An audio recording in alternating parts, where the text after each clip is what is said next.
माझा मुलगा भावेश त्याला 3 ते 4 चमचे स्प्राउट्स आलेले किंवा भिजवलेले कडधान्य द्या, अर्धा तास तर लावतोच हमखास.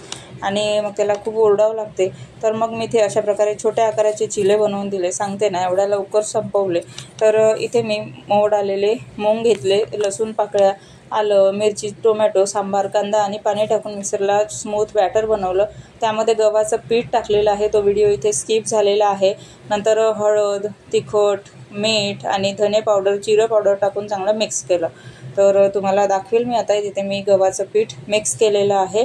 तर ते व्हिडिओ स्किप झाला. तर तुम्ही नक्की थोडंसं तरी टाका, तर बाइंडिंग छान येते. नंतर अशा प्रकारचे छोटे छोटे चिले टाकून मस्तपैकी असं शेकून घेतलं आणि नॉनस्टिक पॅनवर शेकलं. तेल पण कमी लागते. जसे हेल्दी चिले तुम्ही नक्की करून द्या. ब्रेकफास्टला आम्ही केलेले होते, तर नक्की करून बघा. मस्त खा, स्वस्त राहा. पण व्हिडिओ आवडला तर तेवढं सबस्क्राईब नक्की करा आणि लाईक, शेअर पण आणि कमेंटसुद्धा करू शकता. बाय.